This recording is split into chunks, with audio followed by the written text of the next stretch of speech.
Arminius, nascido em 18 a.C. e falecido em 19 d.C., foi um líder tribal alemão que infligiu uma grande derrota a Roma ao destruir 3 legiões sob o comando de Publius Quintiquilius Varus, na floresta de Teutoburgo, a sudeste da atual Bielefeld, Alemanha, no final do verão de 9 d.C. Esta derrota interrompeu severamente os planos do imperador Augusto, cuja natureza exata é incerta, para a região entre os rios Reno e Elba. Provavelmente criado como uma criança refém em Roma, Arminius ganhou o comando de uma coorte auxiliar germânica no exército romano aos 22 anos. Postado no Reno, Arminius serviu sob o comando do governador Publius Quintiquilius Varus. A tarefa de Varus era completar a conquista da Germânia, mas seus métodos rudes e exigências de impostos incitaram as tribos à revolta. Nascido por volta de 18 a.C., Armínio era o filho mais velho do chefe querusco, Segimer. Para garantir a paz com Roma, acredita-se que Segimer tenha entregado Armínio e seu irmão mais novo, Flavus, a Roma como reféns infantis. Criados como nobres romanos, os irmãos aprenderam latim e adquiriram experiência na guerra romana. É muito provável que ambos os irmãos tenham lutado ao lado das legiões sob o comando de Tibério Cláudio Nero, enteado do imperador Augusto, reprimindo as enormes revoltas da Panônia e da Ilíria de 7 a 9 d.C. A expansão territorial romana desde a conquista da Gália, a atual região da França, possibilitou o avanço através dos domínios dos povos germânicos, possibilitando relações complexas ao longo do século I a.C., envolvendo situações de hostilidade através da guerra direta e abordagens de cooperação dependendo de contextos regionais ou conjunturais específicos, pois os povos germânicos eram bastante diversos, possuíam estruturas políticas menos centralizadas que as romanas, e frequentemente estavam em conflitos uns contra outros. Os romanos souberam tirar proveito da fragmentação germânica, firmando alianças diplomáticas, promovendo casamentos para estreitar os vínculos, oferecendo proteção e vantagens comerciais. Os romanos também recrutavam guerreiros e fomentavam as rivalidades entre os fragmentados germânicos, como abordagens de dominação. Os queruscos eram uma dessas várias tribos germânicas envolvidas nesse processo. Eles viviam na região ao norte do rio Weser, no noroeste da atual Alemanha, numa área de vegetação florestal densa que servia de abrigo e inspirava o estilo de vida e combate.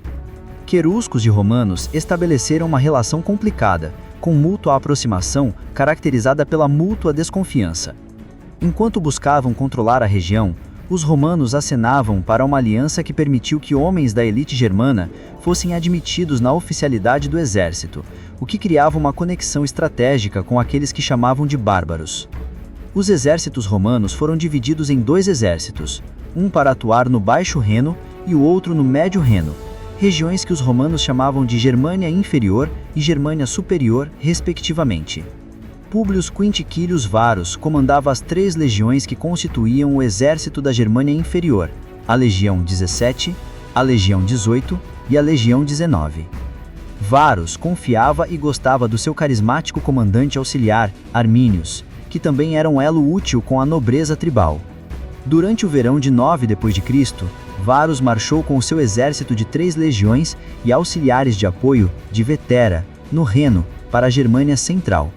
O exército de Varus tomou a rota ao longo do rio Lippe e de lá para norte, para as regiões ocidentais das colinas de Weser. Ele construiu um acampamento no alto rio Weser, bem no meio do território cherusque. Varus coletava tributo e aplicava a justiça e a lei romana, e os homens das tribos vinham negociar no enorme acampamento romano. Mas para Armínio, isso significava uma chance de se reunir com sua família, e logo, Armínio e Segimer sentaram-se juntos à mesa de Varus, assegurando-lhe que tudo estava bem. A boa vontade de Armínio e Segimer não passava de uma farsa, destinada a enganar Varus até a hora de se livrar do jugo romano. Embora os queruscos tivessem recebido status federado dentro do Império Romano, para Armínio era claro que o seu povo não era tratado como iguais. Em sua opinião, Roma levava os jovens da Germânia para lutar em seus exércitos, e o povo era despojado da pouca riqueza que possuía.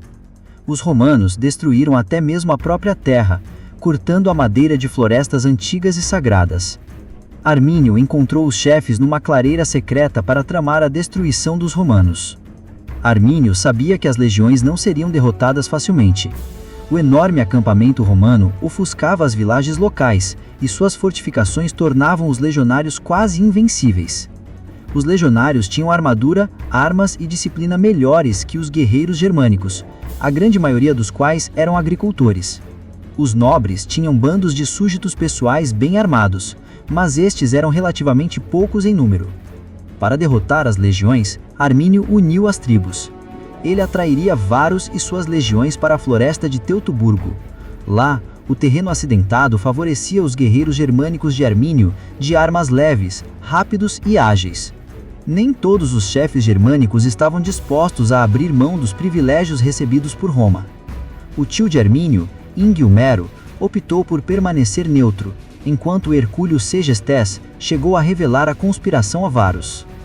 Varus, porém, confiava plenamente em Armínio e considerou o aviso de Segestes nada mais do que uma calúnia.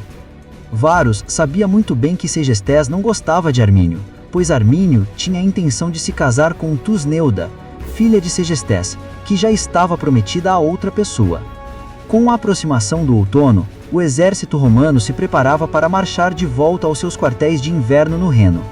Armínio, então, decidiu informar a Varus de uma suposta rebelião nas terras dos Bructeri, no noroeste da Germânia. Armínio sugeriu que, em vez de seguir a rota habitual para o Reno via Lippe, Varo deveria seguir uma rota diferente ao norte das colinas de Weser. Dessa forma, ele poderia esmagar a insurreição no caminho. Varo mordeu a isca e marchou com suas 3 legiões, auxiliares e pessoal de apoio para a floresta de Teutoburgo. No primeiro dia da marcha, Armínio se afastou da coluna romana após dizer a Varo que estava indo buscar mais reforços. Os reforços chegaram, não apenas dos queruscos, mas também dos marsos, dos bructérios e de outras tribos. No entanto, eles não vieram para ajudar os romanos, mas para destruí-los. Segestes, porém, permanecia leal a Roma, mas, sem muita escolha, Segestes aliou-se aos rebeldes. Embora os estudos modernos se dividam quanto à cronologia posterior, o relato de Dião Cássio, a mais detalhada das fontes romanas, estende a batalha por um período de 4 dias. Como um todo, a coluna consistia em aproximadamente 20.000 homens e se estendia por 11,3 a 12,9 quilômetros. O clima também se voltou contra os romanos, que foram apanhados por uma tempestade no segundo dia. Lama e poças, riachos transbordando e galhos caídos reduziram a velocidade da marcha. A passagem que atravessavam era densamente florestada. Os rebeldes germânicos estavam posicionados ao longo da colina, atrás de uma série de fortificações. Dessa posição em terreno elevado, os homens da tribo começaram a lançar dardos e flechas de fogo contra a coluna romana. Alguns desceram a colina em disparada e lutaram corpo a corpo com os legionários. Estando em terreno desvantajoso e apanhadas de surpresa, as legiões de Varo não conseguiram assumir formações defensivas e a coluna pode ter se dividido em 2. Alguns continuaram a lutar contra os insurgentes germânicos na encosta de Calcres, mas uma grande muralha de areia permitiu que os homens da tribo atacassem repetidamente os legionários e depois recuassem para trás de suas fortificações. Uma grande parte da coluna romana foi destruída neste dia. Os remanescentes das legiões de Varo recuaram para o oeste, provavelmente na direção da atual Osnabrück, e acamparam em uma colina próxima para passar a noite. No terceiro dia, avançaram por terreno aberto e entraram em outra área arborizada. Ali, foram emboscados novamente, sofrendo pesadas perdas, em parte porque a cavalaria e a infantaria colidiram entre si em seus esforços para coordenar ataques.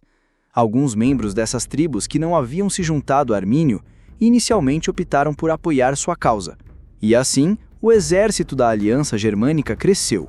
No quarto dia, Varo liderou os sobreviventes destroçados por uma estrada familiar no Vale do Ems. Disse que chuvas cada vez mais intensas e um vento violento afetaram as capacidades de combate dos soldados já exaustos, e os homens das tribos germânicas os perseguiram até este ponto. Compreendendo que sua derrota total era inevitável, Varo e seus oficiais, em desespero, caíram sobre suas espadas, tirando assim suas próprias vidas, para evitar a captura pelos homens de Armínio. Muitos outros romanos também tiraram suas próprias vidas. Outros se renderam e outros ainda tentaram fugir. Apenas alguns escaparam para a segurança das províncias. Aqueles que foram capturados provavelmente foram escravizados ou sacrificados aos deuses, suas águias profanadas. No total, quase 20.000 romanos foram mortos no combate, enquanto as perdas alemãs foram mínimas. A notícia da destruição de 3 legiões chegou ao imperador Augusto, juntamente com a cabeça de Varo. O historiador Suetônio escreve que Augusto passou meses sem cortar a barba ou o cabelo, um sinal de luto na tradição religiosa romana, e frequentemente lamentava: Quintilius Varo, devolva minhas legiões.